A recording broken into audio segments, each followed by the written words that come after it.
Okay, sorry about that. The other thing I wanted to mention about the question and answers is that as you see on the agenda, that we won't actually respond to your questions until we get towards the end of the meeting. So if you would please just type in your questions as they come to you. You can type them in at any time during the meeting into the Q&A box on your screen. We will respond to those questions as we get to them in the order they're received. And it would also be very helpful. You don't necessarily have to tell us who you are as far as who's asking the question, but if you could indicate which presenter you would like to address the question, that would help us to know who to direct the question to and have them respond. So if you could do those things, that would be much appreciated. So we will go ahead and start into the topics of our meeting. First off, we've got several wastewater permitting process updates that Robert Sadler is going to give to us. So I'll go ahead and turn it over to him.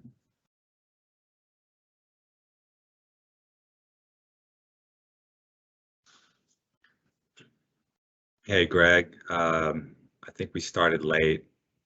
The live link wasn't working until just a couple minutes ago, but I'm not sure there was a whole lot substantive that was missed. I'll just go ahead and make the reminder for anyone who's watching. Welcome to the WQAWG Water Quality Advisory Work Group Stakeholder meeting. If you have questions, feel free to put them in the chat. There's no need to wait. You can type questions as we're giving presentations, and we will answer them during the Q&A portion of this stakeholder meeting.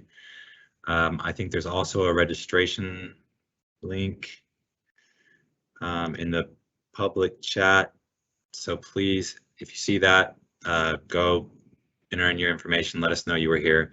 We appreciate you taking some time out of your day to join us in this stakeholder meeting. So I think that our introductions were missed due to a technical hiccup, but that's not a problem. Good afternoon. My name is Robert Sadler. On June 1st, I assumed the role of Deputy Director of the Water Quality Division in TCEQ's Office of Water. And for some of you, this may be your first exposure to me. I've been with the agency for 10 years, all those years in the agency's Office of Compliance and Enforcement, where I worked in a number of roles, including permit writer, investigator, and manager in the air emergency response and water programs. And my previous position, most recent position, was manager of the agency's Edwards Aquifer Protection Program, overseeing permitting and compliance activities.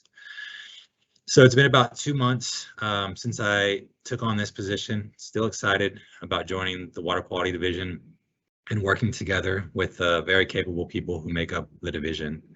The topic of my talk is wastewater permitting updates. So as the new guy coming into this position, I've been working with division leadership and staff to assess objectives and goals of the division. One of our first goals, and something that we've already invested significant resources on, are strategies for improving our permitting timeframes.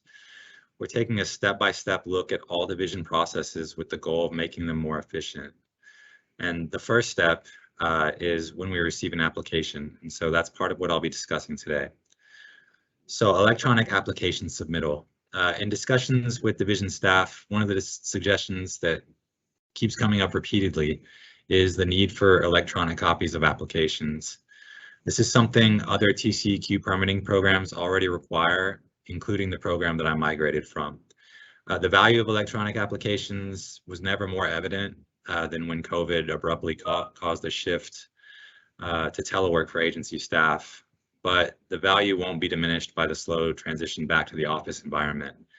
Electronic copies of applications facilitate concurrent reviews by the different teams that touch an application during its journey to a decision. Electronic copies also relieve the need to move physical files around and mitigate the risk of misplacing physical files. So we've been developing and we're finalizing internal procedures for receiving electronic copies of applications. our rules, TCEQ rules, require the submittal of physical applications. So that requirement isn't changing. It isn't going away at this point. We still will require physical copies of applications. However, we will begin requiring electronic copies of applications in addition to those physical copies required by the rule. We anticipate that we'll begin requiring electronic copies on August 1st, and our plan is to utilize FTP, file transfer protocol, to allow applicants or their agents to submit electronic copies. As August 1 draws nearer and it's right around the corner, we will make an announcement on TCEQ's public webpage and send out an announcement via email to the entire Water Quality Advisory Work Group Stakeholders distribution list to provide instructions on how to submit electronic copies.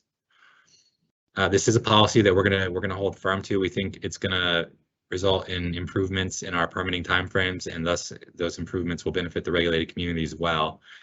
And so to support compliance with this new policy, failure to submit electronic copies of applications in addition to those required physical copies may result in an administrative NOD or the return of an application.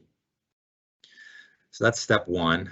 The other kind of first step in our permitting process, or an area of improvement that we've identified, is the overall quality of applications and the return of deficient applications. So the quality of applications on the front end of our permitting process has profound impacts on how that application moves through the permitting journey.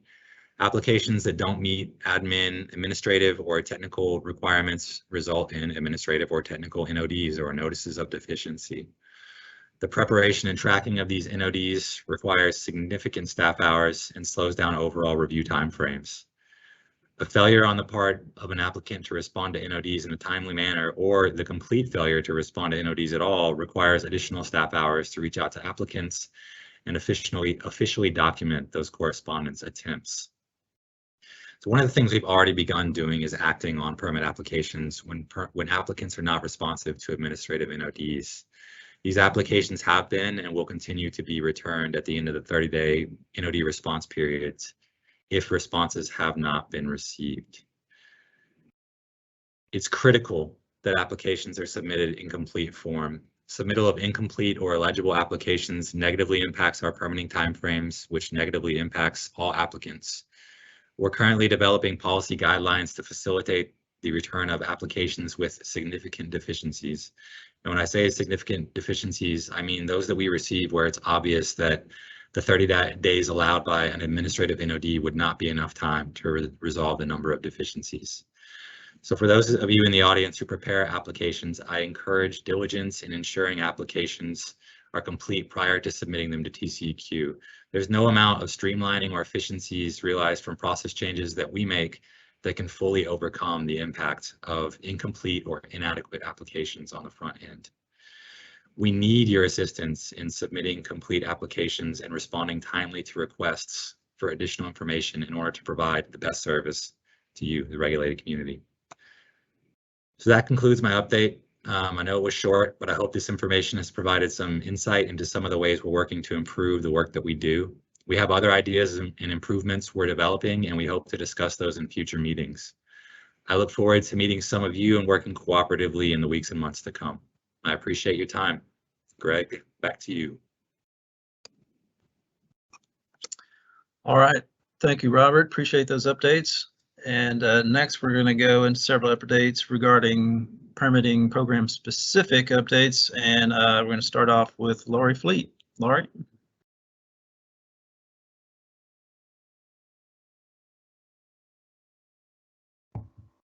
Hello, everyone. I'm Laurie Fleet. I'm a technical specialist with the Water Quality Division. My updates today are somewhat similar to what Robert provided. They're just some additional specific updates. The first of which is kind of an announcement. In 2015, EPA passed the electronic reporting rule, which required certain applications and reports to be submitted electronically. And one of those is the biosolids annual report. So beginning this year in September, wastewater treatment plants are required to submit their sludge DMRs as well as the paper annual reports electronically through EPA's Net Biosolids tool. There's Anybody who's impacted by this should have received an email in June with guidance and instructions on how to add the biosolids program to their existing CDX account. So whenever you go into NetDMR to submit your DMRs, you will no longer see the sludge DMRs. You will have to have the biosolids tool. So if you have any questions about that, I would encourage you to send an email to biotool@tceq.texas.gov. Again, that's bio, tool, TOOL, @tceq.texas.gov.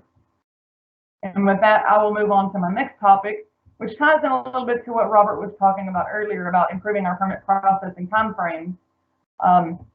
Every individual permit requires the permittee to submit a renewal application at least 180 days prior to the expiration date. We haven't historically been enforcing that requirement. However, we are going to start monitoring receipt of the application and compliance with that 180-day time frame and enforcing that through violations if the renewal application is submitted less than 180 days from the expiration date. Again, that's to help improve our permit processing time frame. So again, we've talked about this in past water quality advisory work group meetings. So this isn't new information, it's really a reminder about getting your application submitted in 180 days before it expires. And this applies to individual permits only. So with that, I will turn it over to Mike Lindner for the last topic on this portion of the agenda.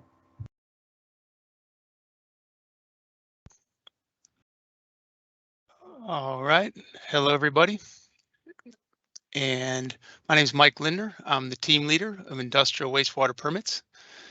And so I'm going to give an update on HB 2771, which for those of you who don't know, used to be that the TCEQ did all the permitting for every kind of wastewater, except for wastewaters from oil and gas exploration activities and natural gas plants. But couple, I guess in the 2019 Texas legislative session, HB 2771 was passed, and that required the TCEQ to apply to the EPA to get authorization to issue wastewater permits for those activities as well. So long story short, we ended up getting that delegation from the EPA, or authorization, whatever you want to call it, back in January of this year. So, and there's been a separate oil and gas stakeholder group for quite some time already. And this is actually the first water quality advisory work group where the oil and gas stakeholder group is now, we're folding them into this group. So I'd like to welcome the oil and gas stakeholder folks to this group. And I'd like to introduce you to each other if we were in the same room, but since we're not, I'll forego that and get on with my presentation, which basically focuses on two things, the present and the future. And presently, I'll have you know that you can get an individual permit with the TCEQ for discharge from oil and gas facility, an exploration facility, or a natural gas plant. And the good news is, as those of you who had to, go through this before, where before you needed a permit from the Railroad Commission and a permit from the EPA, now all you need is a permit from the TCEQ. And go ahead and even though they won't speak, I'd like to, we have three great staff on hand who are helping us implement the program. Some of you probably already been introduced to Jaspinder Singh, who goes by Preet, has his master's in environmental engineering, and then Dr. Cole Gray has his PhD in public health. And since our last stakeholder meeting, we brought on a new person that we are very happy to bring on. His name is Ashikar Rahman, and he has a PhD in chemical engineering, so I think he's going to be well suited. He actually did some work studying produced water as part of his PhD, so we're really happy to have him on board. And so presently, like I was saying, it's you can just get one permit instead of two. So there were 10 applications that were pending with the Railroad Commission when we got this program, and we have been in contact with all 10. And that we know of, 8 of those are currently preparing a Texas, TIPD's application, a Texas Pollutant Discharge Elimination System application. And in case any of you other two are out there in this meeting, please do start preparing your application. Or, I understand maybe it's just that you don't plan to discharge any longer and you don't need an application, or rather an authorization, and that's fine too. There were only 3 permits that were pending with the EPA when we got the program, and they were all hydrostatic test wastewater discharge permits, because before you needed an individual permit for that, but the TCEQ, as part of getting the program, by the time we were granted authority to implement the program, we had already rolled the ability for oil and gas facilities to get authorized for hydrostatic test water wastewater discharges under our existing hydrostatic test water general permit. So none of those applications that were pending with the EPA to get an individual permit need to apply for an individual permit now. They can, just like anyone, if you don't have to get a general permit if there's one available. If for whatever reason you prefer an individual permit, you're always welcome to do that. But so far, as far as we know, the 3 individual permits that were pending with EPA that were for hydrostatic test wastewaters, they're all either getting availing themselves of the TCEQ's general permit for that, or they just don't need an authorization. So we're also working with 7 existing EPA permittees who did not have a pending permit, but they are actively preparing individual permit application for TCEQ. And then we've also been working with 2 new permittees who don't have permits with either the Railroad Commission or the EPA, but they're interested in getting a new TIPD's permit for oil and gas activities. And so basically, in addition to brushing up, we're treating oil and gas permittees to the extent possible, just like we treat all our other industrial wastewater permittees. And so basically, in addition, the 3 people that I introduced earlier, in addition to brushing up on their wastewater permitting writing skills, they're spending a lot of time these days helping applicants, from the oil and gas world, get the general permit with TCEQ for hydrostatic test wastewaters, and just answering their questions in general about the program or about their application or about permitting. So that wraps it up for the present. Now, moving to the second part of my presentation about the future, and that will be, there will be 2 general permits that are in the oven right now, and we are presently working on them. They're just not available right now. And so there used to be 2 general permits under EPA that we are rolling into 1 general permit for stripper wells, onshore facilities, and territorial seas facilities, which extend out to 3 miles in the Gulf. And then the other one is a general permit for outer continental shelf facilities, and those are facilities between 3 and 10.2 miles. And then beyond that, it'll be just strictly EPA authority, because Texas doesn't have authority there. So, just a few very brief points. This general permit for us is very much unlike any general permit we've developed before, because all the general permits that TCEQ wastewater folks have developed before have been for something that we already have the authority to issue permits for. But this one's much more, we have to cut it out of whole cloth, so to speak, kind of start from nothing. So we are thankful to, and would like to express our appreciation for the participation so far with us of the US EPA, the Environmental Defense Fund, the Offshore Operators Committee, the Texas Oil and Gas Association, and oil and gas environmental consultants who we've all been in discussions with, and they've been helping us along as we draft these 2 general permits. And so that about wraps it up for me, and thanks for listening. And with that, I'm going to go ahead and present Rebecca Villalba. Hi, everybody. Can you hear me? Yes, thank you. My name is Rebecca Villalba, and I am the team leader for the stormwater team, and I have a couple of updates to provide to you. The first one is the construction general permit. So the construction general permit is TXR 150000. This general permit regulates the discharges of stormwater from construction activities and is set to expire on March 8th of 2023. The current permit, as issued, excludes stormwater runoff from construction activities associated with exploration, development, or production of oil and gas or geothermal resources, including transportation of crude oil or natural gas by pipeline. So as Mike said, we have received delegations, so this includes stormwater. So because of that, then this permit, our construction general permit, needs to be amended. So we started an amendment to address the new oil and gas delegation. And the permit amendment that we're doing right now without a renewal, we're not going to renew it yet. It's just an amendment. We're going to expand the applicability for non-exempt oil and gas construction activities.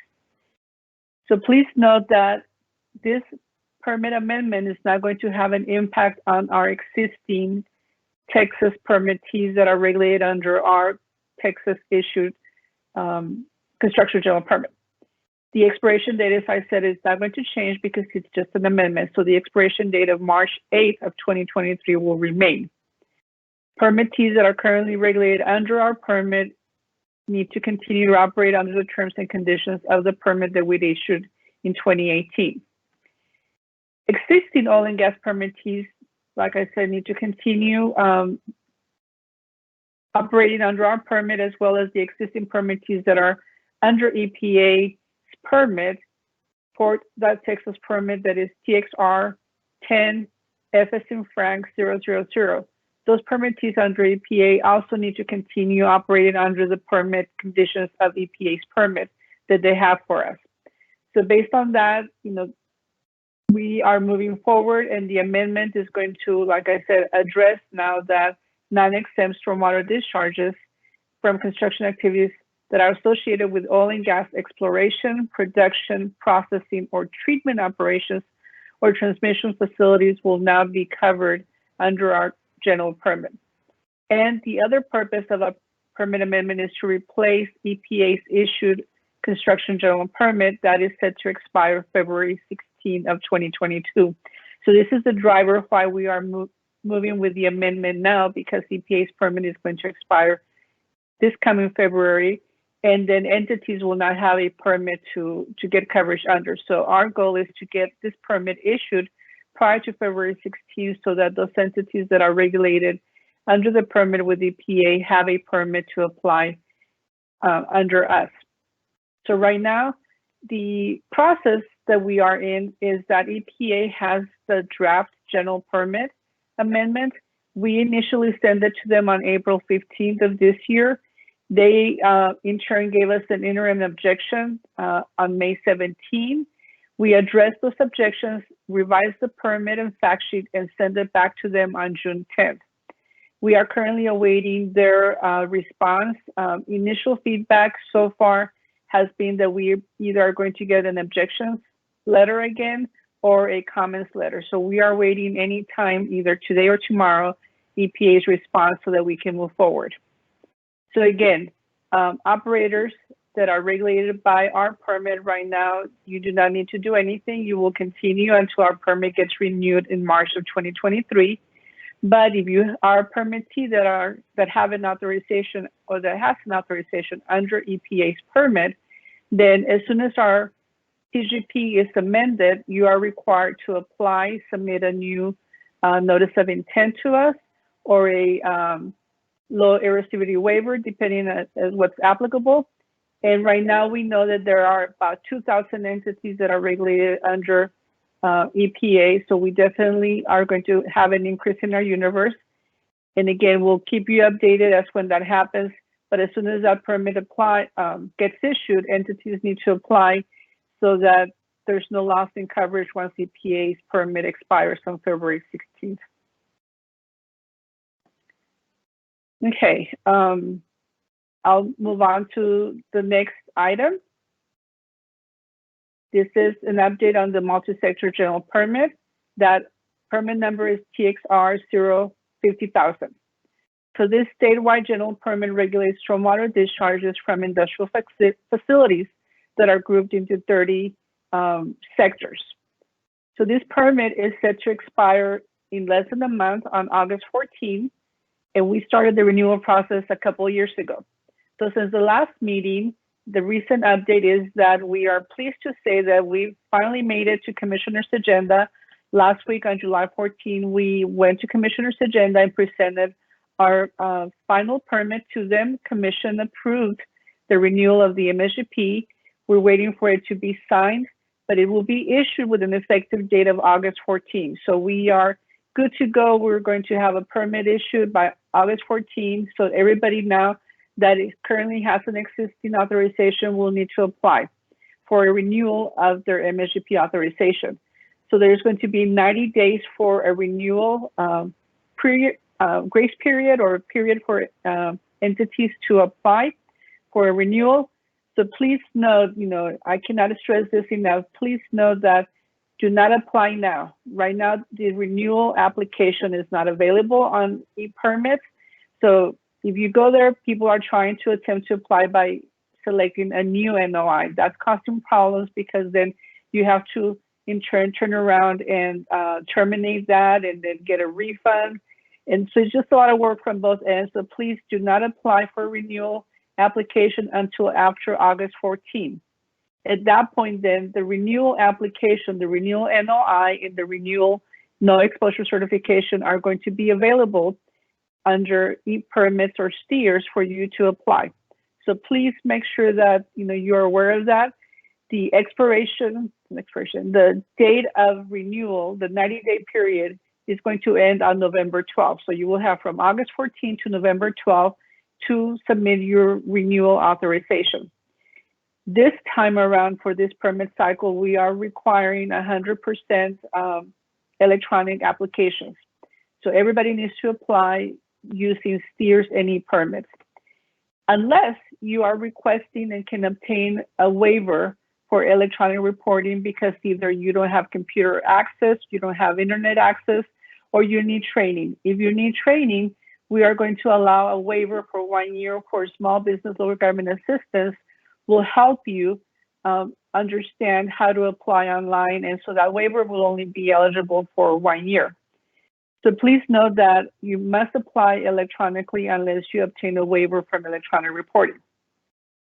Existing entities with an authorization, if for some reason you already know that you're not going to need your authorization because business closed, you changed owners, whatever it may be, please do not just let the expiration come and your authorization expire, because if you no longer need that authorization because you no longer have the business or whatever reason, please terminate your permanent authorization prior to September 1st.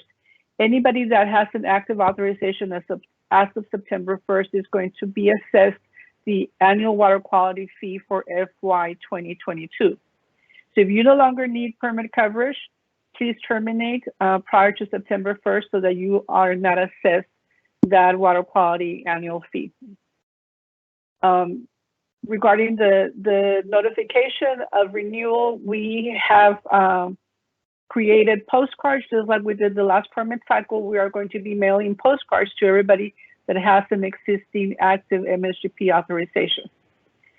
One thing that we want to point out is that due to some technical difficulties, complexities because of the MSGP, we are having some issues related to the systems, And so I want you to know that although the permit does require everybody to apply, to submit data electronically now via the NetDMR system, which is EPA system, we are going to request that you not try to submit your data until the end of this calendar year, until December.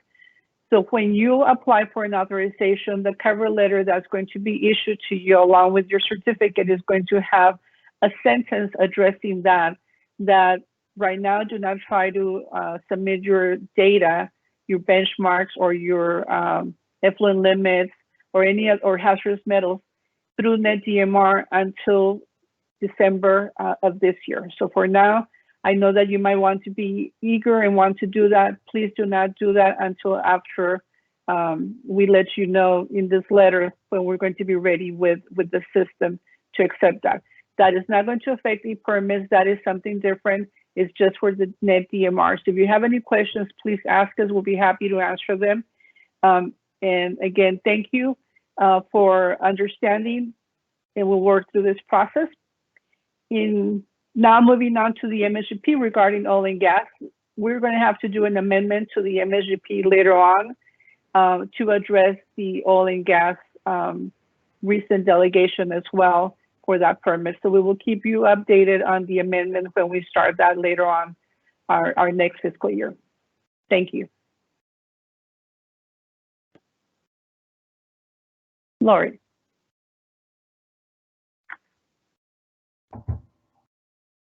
All right, so jumping into a couple of my general permit renewals that I'm working on.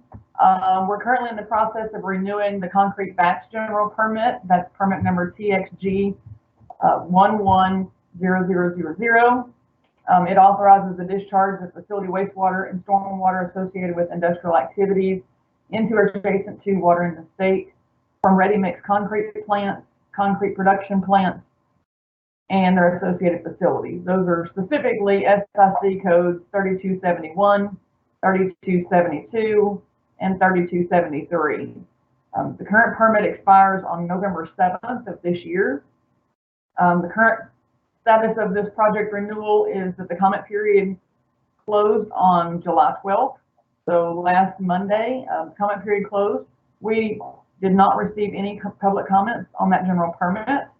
Our next step in the process is to file backup with the Chief Clerk's office, agenda backup on October 1, and then we will be scheduled for Commissioner's agenda to reissue that permit on October 20th, again, a couple of weeks before the expiration date. So we'll keep you apprised of that at our next Water Quality Advisory Work Group.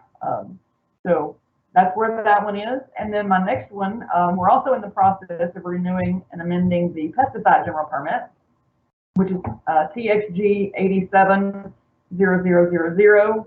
That authorizes the application of pesticides into or over or near waters of the U.S. The current permit expires on November 2nd of this year. So these two, the concrete batch GP and the pesticide general permit expire about a week apart. So they're kind of on the same path. The comment period ended on this one on last Monday as well, July 12th. We did receive some public comment letters. It was signed by multiple parties, so it was counted as 4 comment letters, but it was in fact a single letter with 4 signatures. We are working on responding to that comment letter, and we'll be going through our management briefings.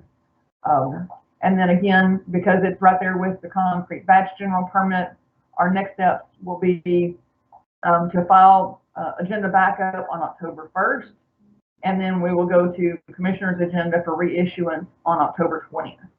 So that's the status of both of those 2 general permits. If you have any questions, just throw it in the chat box and we'll get around to it. So with that, I will turn it back over to Greg for the next topic. All right, thank you, Laurie. Before we go into some rule updates, I just wanted to remind folks to type in your questions if you have any regarding any of the topics you've heard so far or are going to hear. And we'll get to those after the next batch of rule updates that were going to be presented here. So you can just go again to the Q&A box on your screen and type in those questions, and then preferably who you want to ask the question of, and we will deal with those a little later on in the meeting. But next up, we've got Michaela Coleman to give an update on rulemaking related to sand mining in the San Jacinto watershed. Kayla? Thank you, Greg. My name is Michaela Coleman. I'm a permit writer with the stormwater team, and I'm also the project manager on the sand mining rule petitions. So I will give everyone an update on the new things we've had happening since we last met in April. And in case there are any new folks in the audience who haven't attended and listened to these updates in the past, I'll kind of give a brief overview of where we started and the new updates. So first, for the sand mining rule, the Texas Aggregates and Concrete Association, or TACA, and the Lake Houston Area Grassroots Flood Prevention Initiative, or FPI, filed separate but similar petitions for rulemaking in June of 2020. And both of these organizations recommended that TCEQ adopt a new rule to establish best management practices, or BMPs, for commercial sand mining and other lawful purposes within the San Jacinto River watershed. And the rulemaking would define specific areas within the watershed that would be regulated and add a new chapter within 30 Texas Administrative Code, Chapter 311, the Watershed Protection Rules. On August 12th of 2020, the Commission approved the two petitions and directed TCEQ to initiate rulemaking with stakeholder involvement. So then based on that directive, we held a virtual stakeholder meeting in November of 2020 to receive feedback on the rule. And we drafted the rule based on those comments we received from stakeholders and internal agency staff reviews. We are currently in the proposal stage of the rulemaking process. So on June 9th of 2021, the Commission granted approval for us to publish a public notice of the proposed rule in the Texas Register. And that was published on June 25th of 2021. Which started our 30-day comment period, and that comment period is going to end on July 27th. We're also scheduled to host a public hearing this Thursday, July 22nd, and folks can sign up for that and provide oral comments, or written comments could be submitted. Those written comments can be submitted through the mail to Miss Lee Bellware at mail code 205, the Office of Legal Services, the Texas Commission on Environmental Quality, P.O. Box 13087, Austin, Texas 78711-3087. They can also be submitted electronically, and any comment submitted should reference the specific rule project number, which is 2020-048-311-OW. The adoption of this final rule is planned for the Commissioner's agenda in November of 2021, so later this year. In addition to the actual rule making itself, we have a kind of parallel process occurring where we're developing the BMP's guidance document that goes along with the rule. So the petitions in the proposed rule requires TCEQ to develop a guidance document of best management practices as part of that. So we prepared a draft best management practices document with petitioners. We received some feedback from stakeholders at that early November meeting, as well as feedback from internal agency staff. The draft document includes BMPs for structural controls, vegetative controls, and more specifically, controls to be used during the pre-mining, mining, and post-mining stages. We held a stakeholder meeting on the guidance document earlier this morning, and we have given stakeholders 30 days to provide written comment to us on the draft guidance document with a deadline of August 19th of 2020.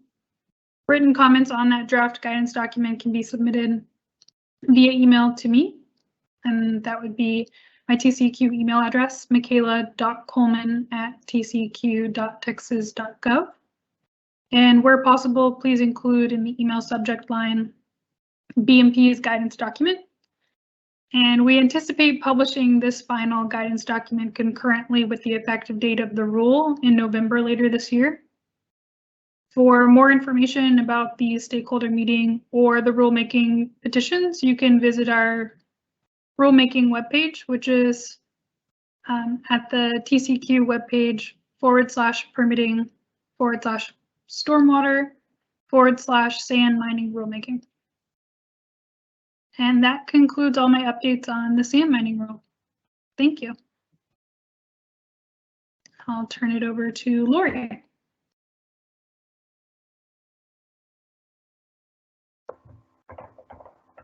All right, so a couple of rule updates that I have as well. These are some new projects that have recently been started. I say they're recently new. Back in 2009, not that long ago, 2019, we did a quadrennial rule review. We're required every 4 years to look at our rules and determine whether they are still necessary or if they are obsolete. So during that 2019 rule review project, we identified a couple of subchapters that were obsolete, specifically Chapter 308, subchapters C and J. During that activity, we also identified some subchapters that perhaps could be consolidated into our existing Chapter 305, subchapter P as in Peter. So those subchapters include Chapter 308, Chapter 314, and Chapter 315, which contain adoption by reference to federal regs, similar to the adoption by reference that we already have in our Chapter 305, subchapter P. So if we were to, and what this project is trying to do is to repeal those subchapters, again, that's 308, 314, and 315, and repropose them in Chapter 305, P as in Peter. So again, that is really just moving the rules from one location to the other, with the exception of the two Chapter 308 subchapters that were determined to be obsolete, which again, that's subchapter C and J.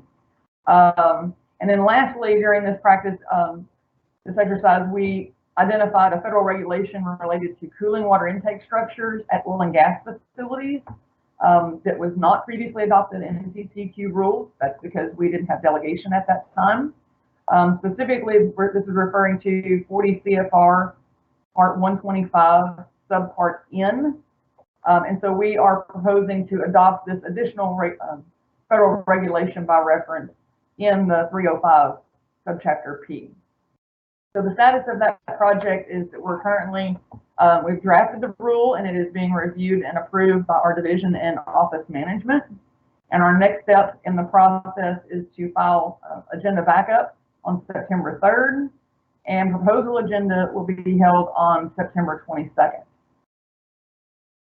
The next item that I have is Chapter 321 and 351 obsolete subchapters. So again, in our 2019 quadrennial rule review, we determined that a couple of subchapters within Chapter 321 and 351 were also obsolete. Specifically, those are subchapters, well, Chapter 321, subchapter E, F, and L, and Chapter 351, subchapter D. 321, subchapter E regulates discharges from surface coal mining, preparation, and reclamation activities. Subchapter F regulates discharges from the shrimp industry. And subchapter L regulates discharges from motor vehicle cleaning facilities.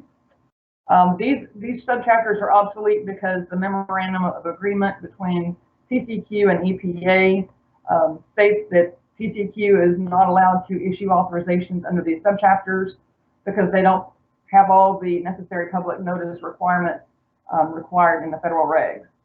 We have either been, we've either issued a general permit to cover these facilities, or we have been requiring individual permits for these facilities. So really shouldn't be much of an impact. We're really just removing rules that we have not used in a number of years. It's just to get those obsolete rules off the books. Chapter 351, subchapter D, designates the Rio Grande Valley Pollution Control Authority as a regional wastewater service provider for the lower Rio Grande Valley regional area. This subchapter is obsolete because the Rio Grande Valley Pollution Control Authority no longer exists. So that rulemaking would repeal all of those obsolete subchapters within those two chapters. The project status, again, the rule is being reviewed by our division and office management, and we plan to file backup for agenda. The backup will be filed on September 3rd and proposal agenda on September 22nd. And then my last rulemaking that I'm doing is Chapter 7, which is our aquaculture memorandum of understanding between Texas Parks and Wildlife and Texas Department of Agriculture. Senate Bill 703 from this past legislative session removed the Department of Agriculture from the multi-agency coordination on aquaculture facilities. And so we are currently revising that MOU, Memorandum of Understanding, to remove the Department of Agriculture, as well as making additional updates. That MOU was last issued a while ago, and so there's been some changes. Some of those changes, so Chapter 321, Subchapter O, which allowed a permit by rule and exemptions related to aquaculture facilities. We now have an aquaculture general permit for that. So just cleaning up that memorandum of understanding between the two agencies to remove those obsolete things is also, in addition to removing Department of Ag, we're doing some updates. Current status of that is we have initiated discussions with Department of Agriculture and Parks and Wildlife, and we are currently developing the draft rule based on their input. So it's, given that it's a three-agency coordination on the draft rule language, TDA, we're removing them, so theirs is more of just a checkbox to make sure they're removed from it. But again, quite a bit of coordination between TCEQ and Parks and Wildlife on getting the language for that MOU done. Our next steps, we plan to file backup on October 29th, and proposal agenda is scheduled for November 17th. Again, these are tentative dates based on Parks and Wildlife and Department of Agriculture concurrence on our draft rule that we've prepared up to this point. So with that, I believe that's it, and I will turn it back over to Greg. Thank you, Laurie, and thanks to all the other presenters. Appreciate the informative updates you gave. We have now come to the question and answers segment of the meeting. And like I've mentioned previously, we're going to go through each question that you've typed in to the Q&A box in the order that we receive them. We'll try to group things as best we can, but unless they're questions on a given topic aren't consecutive, we'll have to kind of jump back and forth. So unfortunately, that's the downside of this approach, but we'll get to them all sooner or later. So and if you, as we respond to your questions, if those responses trigger other questions or you have other follow-up questions on other items, please be sure to type those in to the Q&A box, and we'll get to those as well. So the first questions we received, actually, first three were all pretty similar. I'm going to read through them real quick, and then I'll turn it over to the responder. First question, are the electronic copies of applications going to be made available on TCEQ's Commissioners Integrated Database? Next question, as electronic copies of applications become standard for TCEQ, will those copies of applications also be publicly available online or via electronic file aside from the physical copies? And the third related question was, will electronically filed wastewater permit applications be available for review by the public or upon request or some other way? So I'm going to turn it over to Robert Sadler to respond to those questions.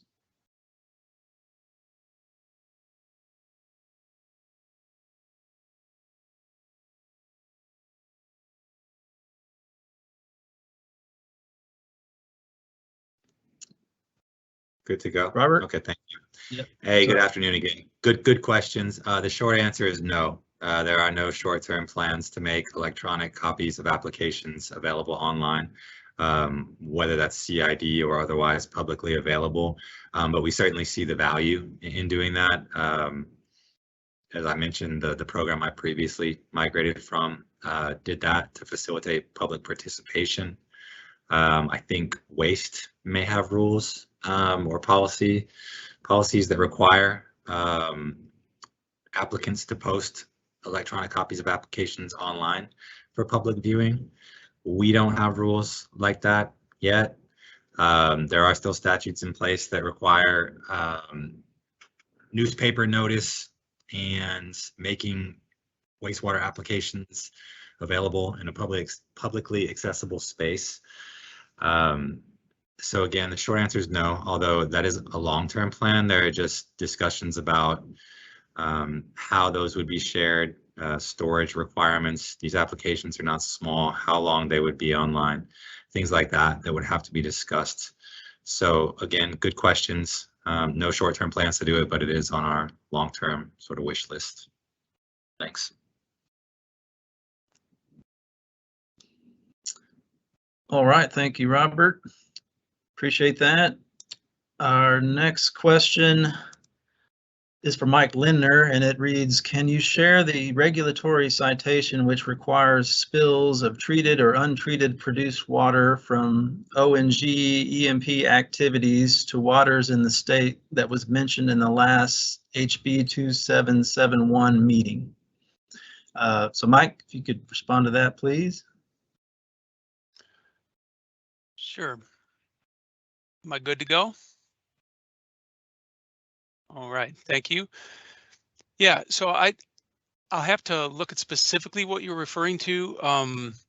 And I guess at the next meeting, I'll try to respond more directly if I'm not going to do that now. But as I understand the question, the citation would be Texas Water Code, section 26.121. That's Texas Water Code, section 26.121. But again, I'll look back at the notes from the last meeting to see what you're specifically referring to and see if I can come up with anything else as well. Thank you. Thanks so much, Mike. Our next question is the 180-day deadline for renewal applications to be submitted mean 1, received by TCEQ, or 2, postmark date? I assume electronic submittal will resolve this issue, possibly. And I am going to ask Laurie Fleet to respond to this question, please.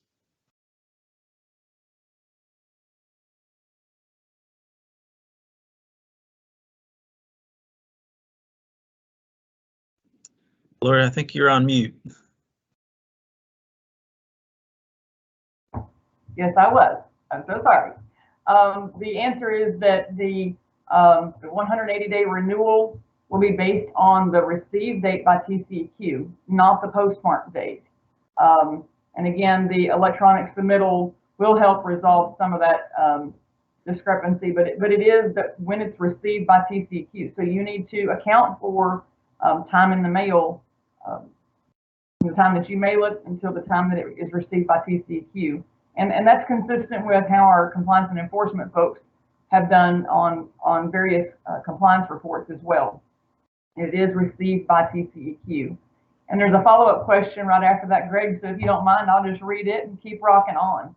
How does TCEQ count the 180-day application due date if the application is mailed or shipped? For example, does an application mailed or postmarked 180 days before the permit expiration meet the requirement? Again, I think that's a very similar question. It is based on when TCEQ receives the application, not on your postmark date. So with that, I'll turn it back to Greg. All right, thank you, Laurie. Don't go too far. We've got another question for you, Laurie, and it reads, does water in the state include dry ephemeral streams or other dry drainages for purposes of reporting releases or other discharges per 30 TAC 327?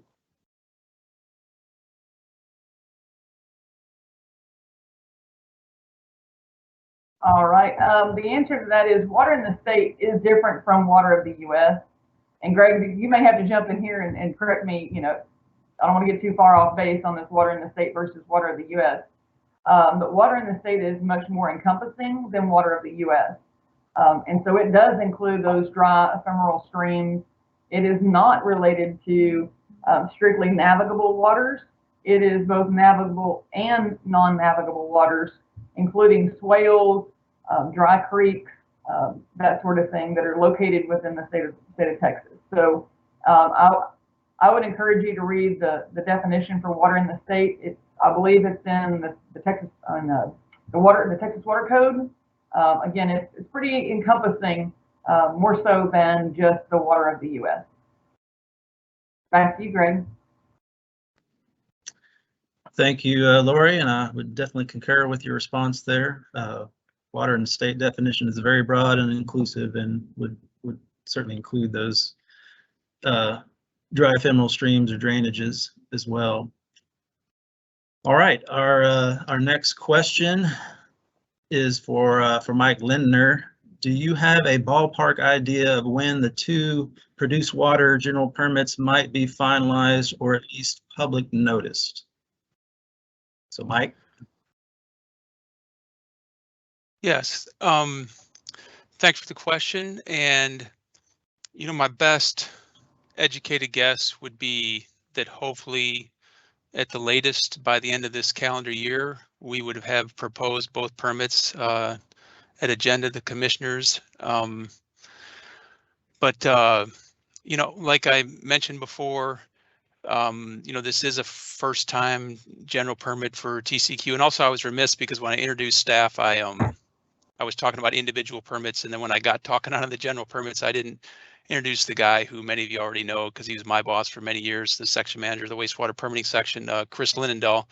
But he's the one who's working on these general permits, the 2 general permits that we're drafting. And of course, he's not the only one in the division who has work to do on the general permits. So long answer, but yeah, I would hope, like I say, by the end of this calendar year that we would be able to go to agenda and those would be published. Thank you. Thank you, Mike. And I believe this next question will be for Rebecca. It reads, when will notice of the recently adopted 2021 MSGP be published in the Texas Register? Will the notice include the response to comments? So Rebecca. Thank you, Greg. Yes, I failed to say that, you know, the permit will, when it's issued, will have the final multi-sector general permit, the fact sheet that goes along with this current multi-sector general permit, and then also the executive director's response to comments. All those 3 documents will be issued at the same time, signed and issued at the same time. As of yet, we still do not have that signed version. As soon as we have it, our web pages will be updated. So we look for it anytime, probably the next week or so. Usually it's a week to 2 after agenda when we get the issued final documents. But yes, please look for the new 2021 MSGP, the associated fact sheet, and the response to comments document.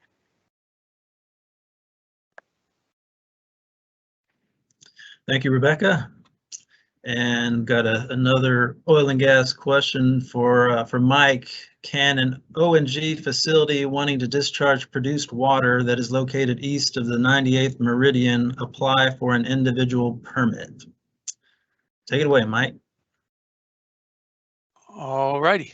Yeah, so the answer to the question of whether or not an oil and gas facility can discharge produced water east of the 98th meridian under a TIPTES permit is no. The only time that an individual permit can be granted for or applied for produced water is for west of the 98th meridian. And in that case, it has to be put to legitimate reuse. That is definitely one of the unique aspects of oil and gas wastewater permitting that there are, as many of you out there already know, but we sure didn't before we took over the program. You know, depending on what subpart in the 40 CFR you're dealing with, you're allowed to discharge or not certain wastewaters depending on the geographical area that the facility is located in. So yeah, the answer to this question is no. And then I'll go ahead and move on to the next question, which is also clearly for me and really more of a comment. And it says HB 2771 seems to limit the TCEQ authority to 3 areas. Section 3E, sorry, the text just jumped on me there.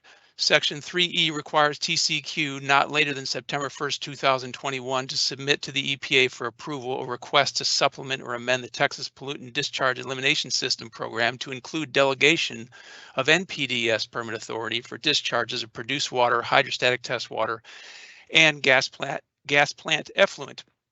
I guess the first thing I'd highlight is, you know, thanks to everyone who worked on the program, because yes, we were required to apply to the EPA for this by September 1st of this year, and we applied far ahead of that and got granted that delegation in January of this year.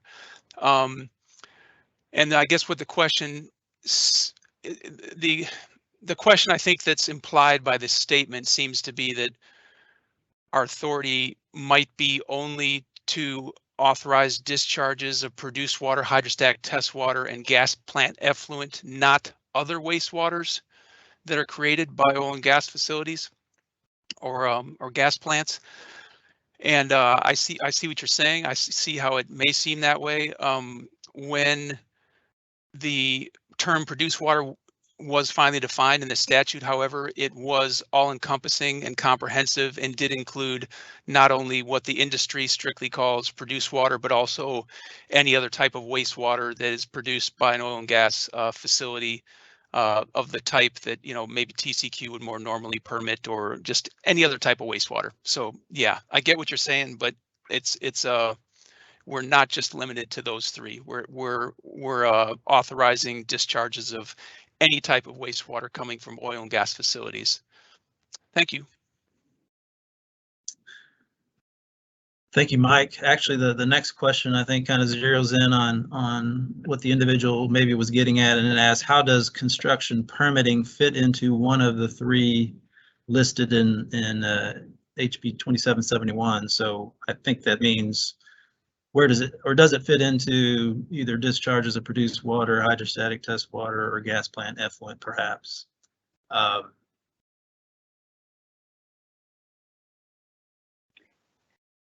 So, thank you, Greg. Yes, that question is for me. So basically, you know, you have to look at several things together. It's not just what House Bill 2771 says and what our rules say on produced water, but House Bill 2771, you have to look at the intent of that. So being in meetings and reading the, you know, the writings and the interpretation of House Bill 2777 from the legislators who filed that bill, it is the intent, or it was the intent, for us to get authorization, delegation of everything, not just pieces, because otherwise it wouldn't make sense to continue. For this piece, you do this, for that piece, you do that. So it was to get everything together, and also based on our definition that Mike just talked about of produced water, that is in 30 TAC 305.541B, the definition of produced water. Legal interpretation and decision is that together with that and our definition, it includes stormwater. So stormwater is part of that for construction, for industrial, all of that now is also included. Thanks so much, Rebecca, for jumping in there. And this next one might need to go back to you, Rebecca. It reads, what is the EPA construction oil and gas permit called that will expire February 2022?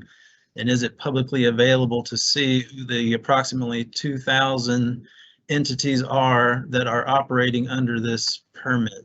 So I guess, Rebecca, let me know if that's in your wheelhouse, please. Okay, the permit that EPA has. So you have to go, it's kind of interesting, but you go to EPA's construction general permit. You're going to find the construction general permit, which was issued in 2017 and it was amended in 2019. It is on their website, and we can include that on our minutes of this meeting. But anyway, you go to that permit, then there's an appendix. So there's appendix E, I believe, or B, maybe B. It's appendix B. You go to appendix B, and then it says in appendix B, you know, if you are region 6, you go down there to region 6, then it has some states listed, and then Texas is listed there, you know, of course, for Indian land, as well as if you are oil and gas, you know, doing exploration, you know, all that. It shows the permit number as TXR 10 F as in Frank 00030. So that's the permit number that is assigned to any entity that has an authorization to do oil and gas under the federal program. That now we have that program, but you can identify entities by that permit number, TXR 10 F as in Frank 000. Now, I'm not sure, my understanding is that you can go to EPA's website to echo and generate a list of those entities using that permit number.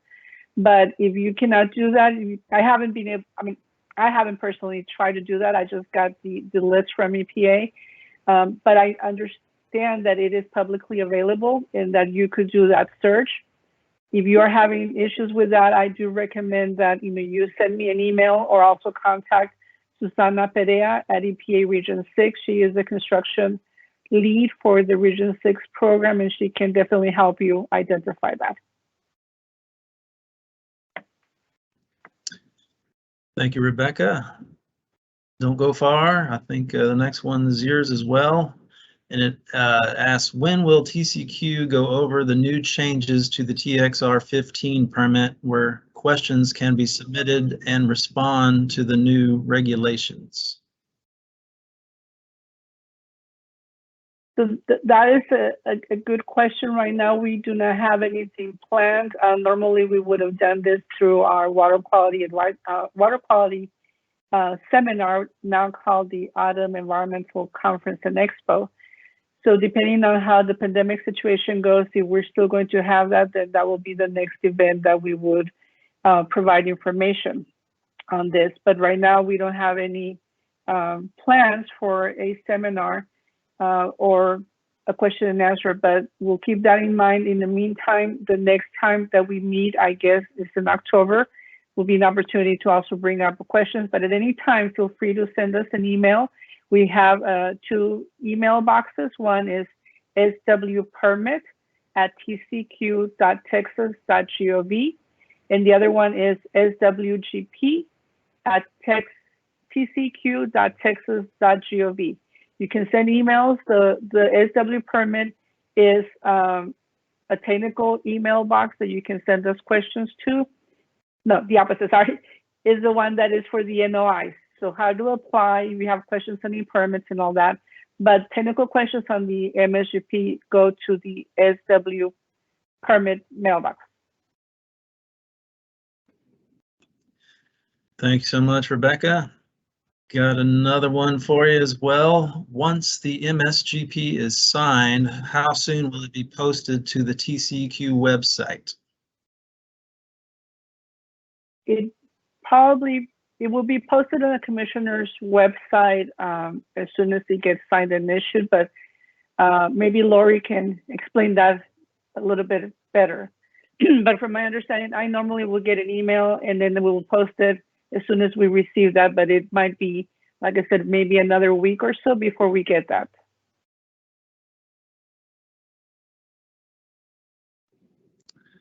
All right, thank you again, Rebecca.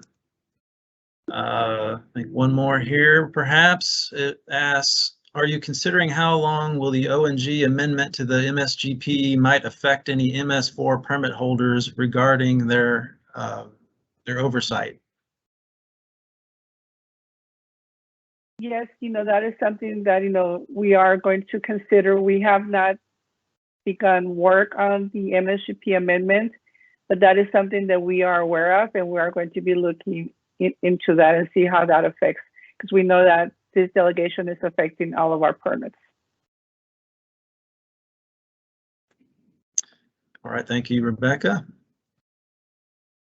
Next question is for Laurie. Will you please repeat the timeline for the pesticide general permit? Yes, both the pesticide and the concrete batch, they're on the same time frame. So agenda backup will be filed on October 1st, and it will go to adoption agenda on October 20th. Back to you, Greg. Thanks, Laurie. Our next question is going to be for Robert. If a TIPD's renewal/amendment has already been submitted in physical format, will updates/additional documents related to the original submittal be required to be electronically submitted as of August 1st? So Robert. So I think I understand the question. If you submitted your renewal or amendment on, let's say, July 30th, will you be required to submit an electronic copy as well? The answer is no. You would not. It would be day forward. As far as requests for additional information for a application that was submitted before August 1st, I would encourage you to submit those electronically. I think that allows us to do everything faster, which only benefits you, the applicant. Great. Thank you, Robert. Next question, will training be offered for net bio from EPA or TCEQ? I'm going to have to look at actually it's for Laurie. She's raising her hand, so I'll turn it over to you, Laurie.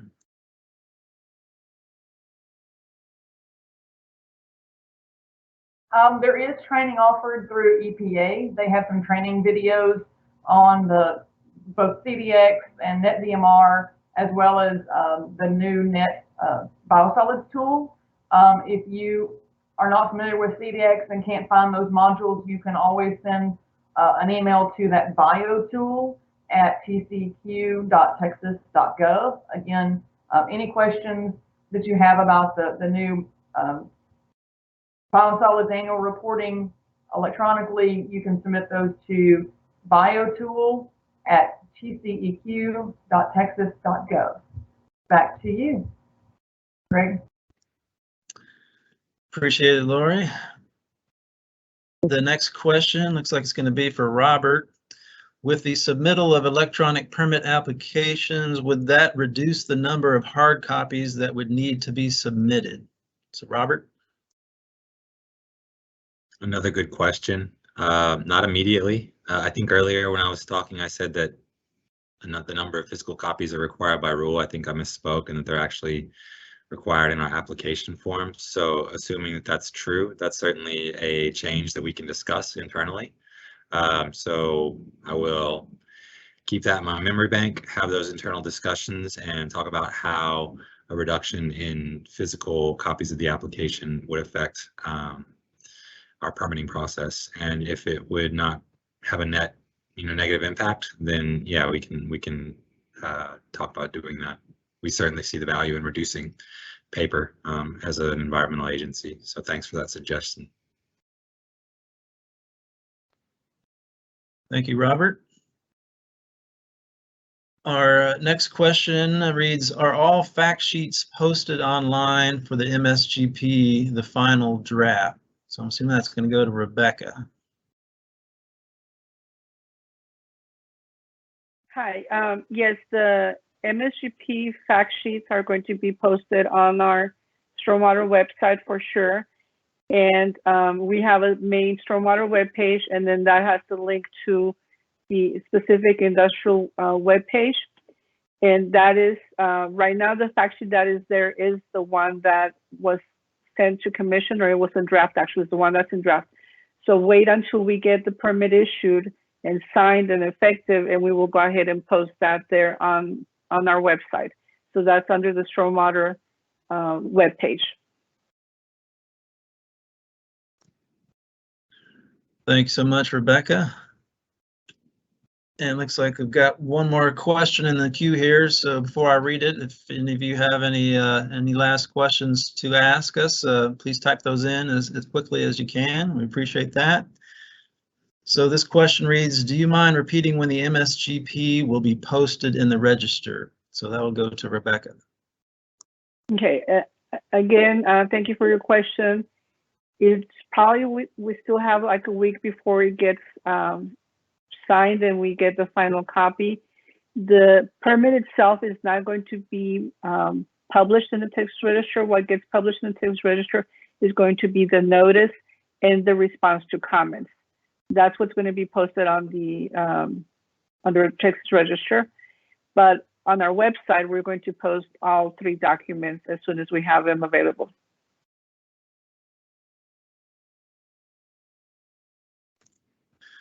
Thanks again, Rebecca.